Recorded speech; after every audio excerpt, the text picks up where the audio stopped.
మహాదేవుడు మన ప్రభు రక్షకుడైన యేసుక్రీస్తు నామమున మీ అందరికీ వందనాలు. God bless you all. దేవుడు మిమ్మల్ని దీవించి ఆశీర్వదించునుగా.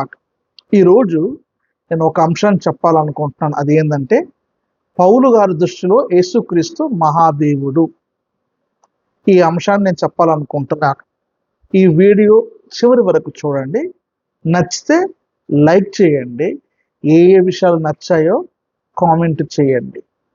అందరికీ షేర్ చేయండి. ప్రతి ఒక్కరు సబ్స్క్రైబ్ చేసుకోండి. రీచ్ పెరుగుతుంది.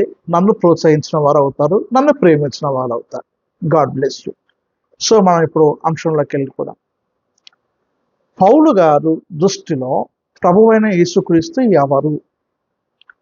ఈ విషయంలో చాలా మంది చాలా గందరగోళం పడుతున్నారు. కానీ యేసుక్రీస్తే తానే పౌలు గారికి బయలుపరుచుకున్నాడు. ప్రపంచం మొత్తంలో, ప్రపంచ చరిత్రలో మనుషులను ప్రభావితం చేసిన టాప్ 10 మెంబర్స్లో ప్రభు అయిన యేసుక్రీస్తుతో తర్వాత పౌలు గారు కూడా ఉన్నారు. ప్రపంచం మొత్తంలో ఈ మానవ చరిత్రలో ప్రభావితం చేసిన మనుషులు ఎవరు అని ప్రపంచంలో ఉన్న అందరినీ అడిగితే పౌలు గారు టాప్ 10లో ఒక 6th ప్లేస్ అనుకుంటా. 6th కానీ 7th కానీ ప్రభు అయిన యేసుక్రీస్తు ఫస్ట్ ప్లేస్లో ఉన్నారు. అయితే ఇప్పుడు ఈ పౌలు గారు దృష్టిలో యేసుక్రీస్తు మహాదేవుడు అన్నది తనకు తానుగా ఆ మహాదేవుడే పౌలు గారికి బయలుపరుచుకున్నాడు. అది ఎలాగా, ఏంటి అనేది మనము లేఖనాల్లో నుండి చూద్దాం. ఎందుకంటే మనందరికీ లేఖనమే ప్రమాణము. 66 గ్రంథాల్లో ఉన్న లేఖనమే ప్రమాణం. ఈ ప్రమాణాన్ని దృష్టిలో పెట్టుకొని అసలు పౌలు గారి దృష్టిలో ప్రభు అయిన యేసుక్రీస్తు మహాదేవుడు ఎలా అయ్యాడు, అసలు మహాదేవుడు అని తాను దేవుడు పౌలు గారికి ఎలా బయలుపరుచుకున్నాడు అన్న విషయాలను మనం చూద్దాం. మనకు కాపరి పత్రికలు అంటారు, అంటే పాస్టర్ ఎపిజిల్స్ అంటారు. ఈ కాపరి పత్రికలు 3. ఒకటి మొదటి తిమోతి, 2వ తిమోతి, తీతు. అంటే ఒక కాపరికి ఉండవలసిన లక్షణాలు, కాపరి చేయవలసిన లక్షణాలు, కాపరి సంఘమును నడిపించే లక్షణాలు, ఇవి అపోస్తలుడైన పౌలు గారు తన శిష్యులైన తీతుకు ఒక పత్రిక, తిమోతికి 2 పత్రికలు రాశాడు. వీళ్ళు పౌలు గారికి అతి ప్రధానమైన శిష్యులు. ఇప్పుడు ప్రభు అయిన యేసుక్రీస్తుకి పేతురు, యోహాను, యాకోబు ఎలా ప్రధానమైన శిష్యులో, అలానే పౌలు గారికి కూడా ప్రధానమైన శిష్యులు తీతు గారు, తిమోతి గారు. అయితే వీరు పరిచయ నిమిత్తం వెళ్ళినప్పుడు పౌలు గారు వారికి పత్రిక రాస్తూ తీతుకు రాసిన పత్రిక 2వ అధ్యాయం 13వ వచనంలో ఇలా ప్రభువైన యేసుక్రీస్తు గురించి సంబోధిస్తాడు. అనగా మహాదేవుడును మన రక్షకుడనైన యేసుక్రీస్తు మహిమ యొక్క ప్రత్యక్షత కొరకు ఎదురు చూచుచు ఈ లోకములో స్వస్థ బుద్ధితోనూ నీతితోనూ భక్తితోనూ బ్రతుకుచుండవలనని మనకు బోధించుచున్నది. ఇక్కడ మహాదేవుడును మన రక్షకుడైన యేసుక్రీస్తు మహిమ అన్నాడు. బైబిల్ అంతటిలో కూడా మహాదేవుడు అనే మాట 3 చోట్ల వ్రాయబడింది. ఒకటి ద్వితీయోపదేశ కాండము 10వ అధ్యాయము 17వ వచనములో, దానియేలు గ్రంథము 2వ అధ్యాయము 45వ వచనములోను, తీతుకు రాసిన పత్రిక 2వ అధ్యాయం 13వ వచనం ఇప్పుడు మనం చదువుకున్న భాగంలో మనకి కనిపిస్తుంది. 3 చోట్ల మహాదేవుడు అని. అంటే పాత నిబంధనలో దేవుడు యెహోవా మహాదేవుడు అయితే, కొత్త నిబంధనలో పౌలు గారు యేసుక్రీస్తును మహాదేవుడు అన్నాడు. అంటే పాత నిబంధనలో యెహోవాయే, కొత్త నిబంధనలో యేసుక్రీస్తు అన్నదే పౌలు గారి యొక్క దృష్టి. పౌలు గారికి తెలిసిన ప్రత్యక్షత. అయితే తీతుకే కాదు, తిమోతికి కూడా ఏం చెప్పాడో ఒకసారి మనం చూద్దాం. తిమోతి రాసిన మొదటి పత్రిక 3వ అధ్యాయం 16వ వచనంలో, మొదటి తిమోతి రాసిన పత్రిక 3వ అధ్యాయం 16వ వచనంలో, నిరాక్షేపముగా దైవ భక్తిని గూర్చిన మర్మము గొప్పదై ఉన్నది, ఆయన సశరీరుడుగా ప్రత్యక్షుడాయను అను. కానీ కింగ్ జేమ్స్ వర్షన్ బైబిల్లో God manifested in the flesh అంటే దేవుడు సశరీరుడుగా ప్రత్యక్షమాయను. తీతుకేమో మహాదేవుడు అన్నాడు, ఇక్కడ తిమోతితో ఏమన్నాడు, దేవుడు సశరీరుడుగా ప్రత్యక్షమయ్యాడు అన్నాడు. అయితే ఇది దైవ భక్తిని గుర్చిన మర్మము గొప్పది. అంటే ఒక వ్యక్తి దైవ భక్తిని చేయాలి అంటే ఆ దైవ భక్తి చేయటానికి కావలసిన ఒక మర్మం తెలుసుకోవాలి. ఆ మర్మం ఏంటంటే దేవుడు శరీరమందు ప్రత్యక్షమయ్యాడు. ఇది మొత్తం 6 స్టెప్పులు ఉంది. 6 స్టెప్పుల్లో మొదటి స్టెప్ ఏంటంటే దేవుడు శరీరమందు ప్రత్యక్షమయ్యాడు అన్నది ప్రథమమైన స్టెప్. ఇంకా ఆత్మవిషుడమైన నీతిమంతుని తీర్పు 2 దేవుడుతుల కనబడెను, రక్షకుడని జనములో ప్రకటింపబడెను, లోకమందు నమ్మబడెను, ఆరోహుడై తేజోమయుడయ్యాడు. సో ఎందుకు తిమోతికి ఈ మాట రాశాడంటే 2వ తిమోతి రాసిన పత్రిక 3వ అధ్యాయము 14వ వచనంలో, 2వ తిమోతి రాసిన పత్రిక 3వ అధ్యాయం 14వ వచనంలో, క్రీస్తు యేసునందు ఉంచవలసిన విశ్వాసము ద్వారా రక్షణార్థమైన జ్ఞానము నీకు కలిగించుటకు శక్తిగల పరిశుద్ధ లేఖనములను బాల్యము నుండి నీ వెరుగుదువు గనుక. ఇక్కడ చూడండి, తిమోతికి అంటున్నాడు, నువ్వు రక్షణార్థమైన జ్ఞానము నీకు కలిగించుటకు శక్తిగల పరిశుద్ధ లేఖనములను బాల్యం నుండి నీ వెరుగుదువు. అంటే తిమోతికి సశరీరుడై ప్రత్యక్షుడయ్యాడని చెప్తున్నాడంటే దాన్ని అర్థం చేసుకోవటానికి తిమోతికి ఉన్న ఆ యొక్క శక్తి ఏంటంటే బాల్యము నుండి రక్షణార్థమైన జ్ఞానం కలిగించే పరిశుద్ధ లేఖనాలు ఎరిగి ఉన్న వ్యక్తి. ఎవరైతే రక్షణార్థమైన పరిశుద్ధ లేఖనాలను ఎరిగి ఉంటారో వారికి ఈ సత్యం అర్థమవుతుంది, ఏంటంటే దేవుడు సశరీరుడుగా ప్రత్యక్షుడయ్యాడు. కాబట్టి కాపరిగా నువ్వు ఉంటే నీకు ఒకవేళ పరిశుద్ధ లేఖనాలు నీకు అర్థమైతే తిమోతికి అర్థమైనట్టు నీకు అర్థమవుతుంది ఏంటంటే దేవుడు సశరీరుడుగా ప్రత్యక్షమయ్యాడు అని. తీతుకు అర్థమైనట్టు నీకు అర్థమవుతుంది ఏంటంటే మహాదేవుడు అని. సో ఈ 2 కాకుండా 3వ విషయం కూడా చెప్తా. అపోస్తుల కార్యములు 20వ అధ్యాయము 17వ వచనంలో, అపోస్తుల కార్యములు 20వ అధ్యాయం 17వ వచనంలో, అతడు మిలేతు నుండి ఎఫెసునకు వర్తమానము పంపి సంఘపు పెద్దలను పిలిపించాం. తిమోతి కూడా ఎఫెసులోనే ఉన్నాడు. ఇక్కడ ఎఫెసునకు మిలేతు నుండి ఎఫెసునకు వర్తమానం పంపి అన్నది. అక్కడ ఎఫెసు సంఘ పెద్దలు కాపర్లు కూడా వచ్చారు. ఆ కాపర్లకు కూడా పౌలు గారు ఏమంటున్నారు, 20వ అధ్యాయము 28వ వచనం, మనము 20వ అధ్యాయం 17వ వచనంలోనేమో ఎఫెసునకు వర్తమానం పంపి సంఘ పెద్దలను పిలిపించారు, అంటే కాపర్లను.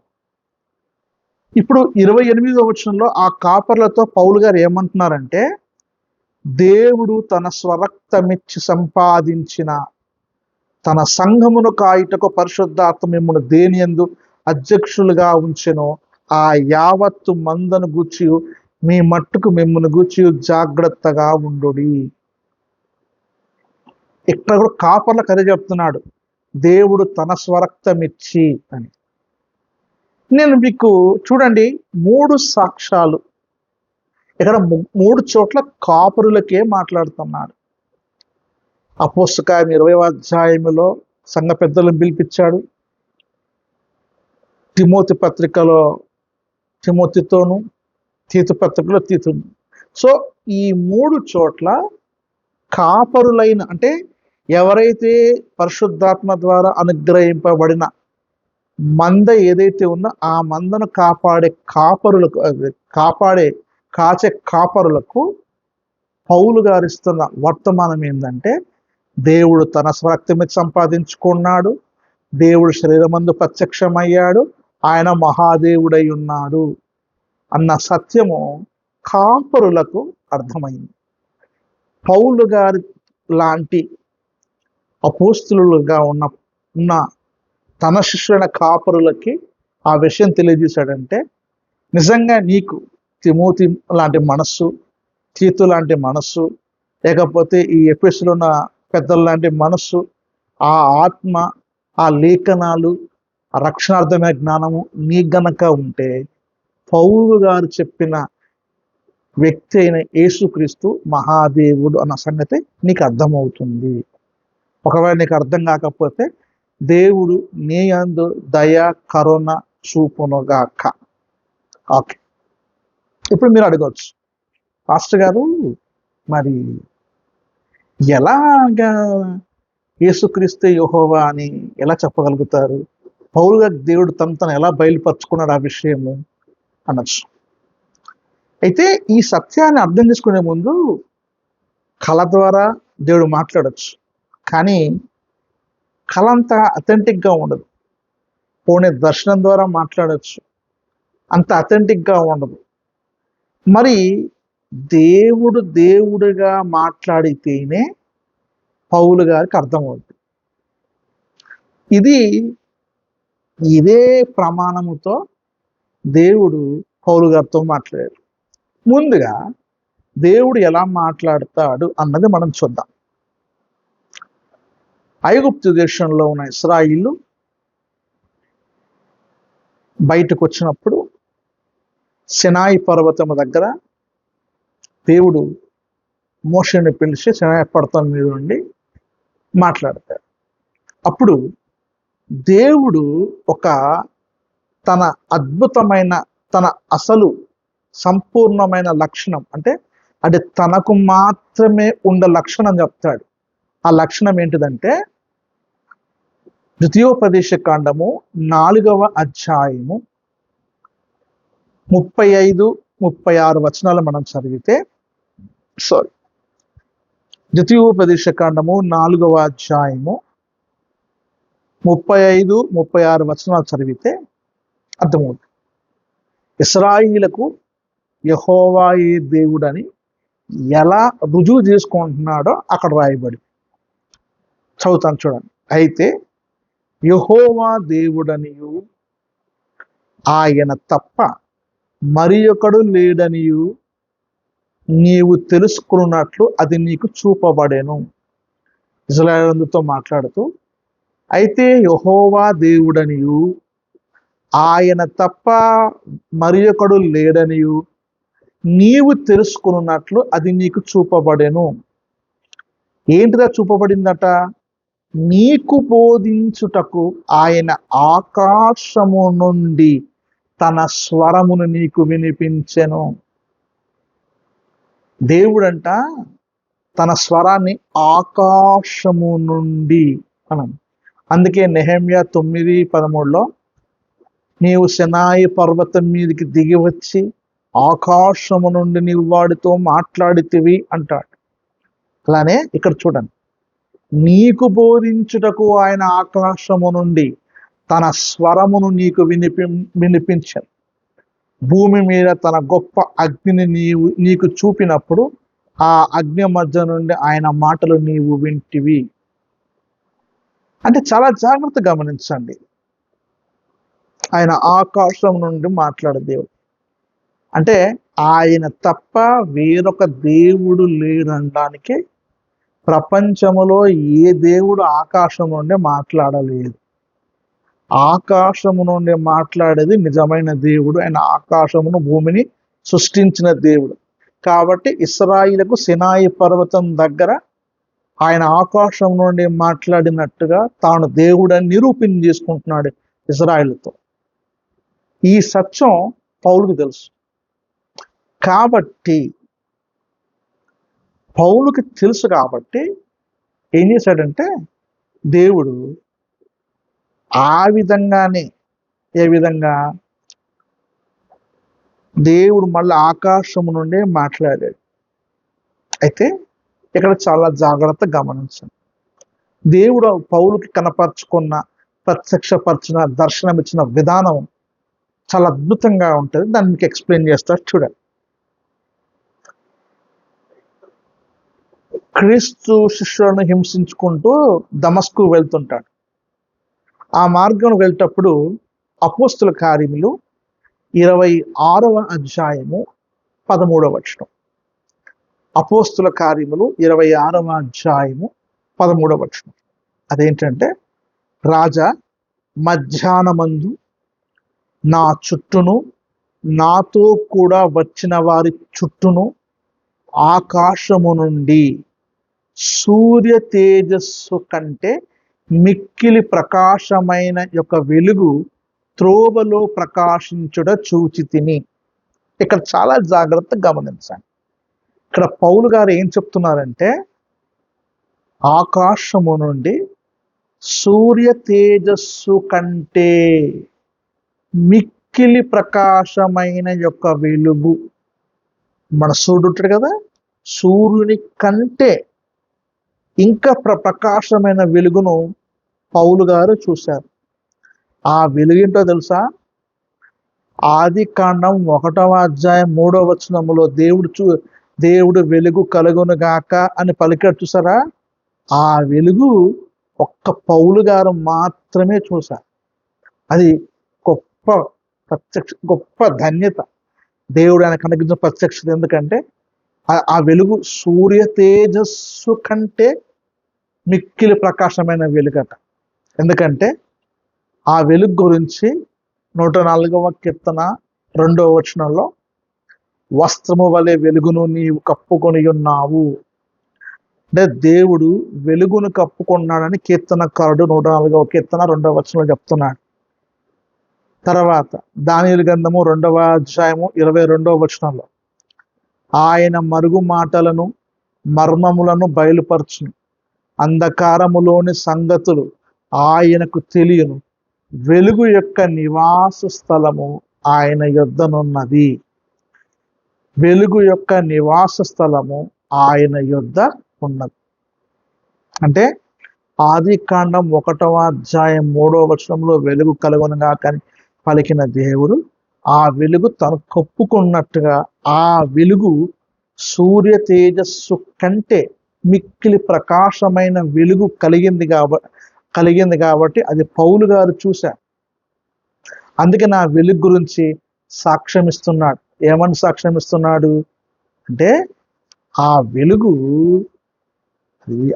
అది కేవలం దేవుని దగ్గర ఉన్న వెలుగే. అందుకనే చూడండి, ఆ వెలుగు గురించి పౌలు గారు ఏమంటున్నారు చూడండి. 1 తిమోతి 6:14లో, మన ప్రభు అయిన యేసుక్రీస్తు ప్రత్యక్షమగు వరకు నీవు నిష్కలంగాను అనింజముగాను ఈ ఆజ్ఞ గైకొన్న వల్ల నీకు ఆజ్ఞాపించుచున్నాను. తర్వాత 15వ వచనం, శ్రీమంతుడును అద్వితుడునగు సర్వాధిపతి యుక్త కాలముల యందు ఆ ప్రత్యక్షతను కనపరచును. ఆ సర్వాధిపతి రాజులకు రాజును ప్రభులకు ప్రభునై ఉన్నాడు.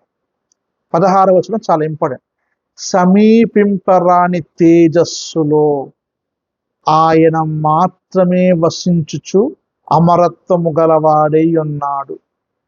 ఈ వెలుగు, ఈ తేజస్సు గురించి పౌలు గారు ఎందుకు రాస్తున్నాడంటే తిమోతికి, ఆ వెలుగును దమస్కు మార్గంలో పౌలు గారు చూశారు కాబట్టి. ఆ వెలుగును చూడకపోతే ఈ మాట పౌలు గారు రాయరు. కాబట్టి అప్పుడు అక్కడ సౌలా ఒకటి దేవుడికి, ఆయనే దేవుడు అనడానికి కొన్ని నిదర్శనం కనపరుచుకుంటున్నాడు పౌలు గారికి. ఒకటి, ఆకాశం నుండి మాట్లాడుతున్నాడు. మనకు ద్వితీయోపదేశకాండంలో ఆయన ఆకాశం నుండి మాట్లాడి కనబడుతుంది. 2, ఆయన వెలుగును, సూర్య తేజస్సు కంటే గొప్ప ప్రకాశమైన వెలుగును ఆయన కనపరిచాడు పౌలు గారికి. ఆ వెలుగు కేవలం దేవుని దగ్గర మాత్రమే ఉందన్న సంగతి పౌలు గారు ధర్మశాస్త్ర వేది, ధర్మశాస్త్ర జ్ఞాని కాబట్టి ఆ విషయం పౌలు గారికి తెలుసు. 3వది, సౌలా సౌలా అని పేరు పిలిచాడు. ఆదామా ఆదామా, మోషే మోషే, యాకోబు యాకోబు. తర్వాత ఇట్లా దేవుడు పిలిచినప్పుడు రెండు సార్లు పిలుస్తాడు. అట్లా సౌలా సౌలా అని పిలిచాడు. అప్పుడు పౌలు గారు, అది కూడా దేవుడు హెబ్రీ భాషలో పిలిచినట్టు కనబడుతుంది. అంటే పాత నిబంధనలో యెహోవా తన భక్తులను పిలిచినట్టు ఇక్కడ యేసుక్రీస్తు పిలుస్తున్నాడు. అప్పుడు ప్రభువా నీవెవడవు అన్నప్పుడు నీవు హింసించుచున్న యేసుక్రీస్తు నేను అంటాడు, నువ్వు యేసును అంటాడు. అప్పుడు అది అర్థం కాల. ఆ వెలుగు చూడకుండా పొరలు వచ్చాయి. పొరలు వచ్చిన తర్వాత అననీయ వచ్చి ప్రార్థన చేసి బాప్టిజం పొందుకొని పరిశుద్ధాత్మ పొందుకున్న తర్వాత ప్రభువును పరవశంలో యెరూషలేములో పరవశంగా చూసి ఆయన దమస్కు వెళ్ళి అరేబియా వెళ్ళి ఆయన 3 సంవత్సరాలు లేఖనాలు బాగా పరిశీలించి ఆ పరిశీలించిన లేఖనాల గుండా ఆయన ప్రకటించడం ప్రారంభించాడు. అదేంటంటే యేసుక్రీస్తు మహాదేవుడు అని. ఎందుకంటే ఆ దేవుని యొక్క లక్షణాలు, దేవుని గుణలక్షణాలు, దేవుని శక్తి, దేవుని ప్రభావము పాత నిబంధనలో ఎలా ఉంటుందో అదే అనుభవము దమస్కు మార్గంలో పౌలు గారు చూశారు. అందుకనే కొలస్సే రాసిన పత్రికలో దేవుని మర్మమైన క్రీస్తు అనే మాట ఉంటుంది. ఒకసారి నేను మీకు చదివి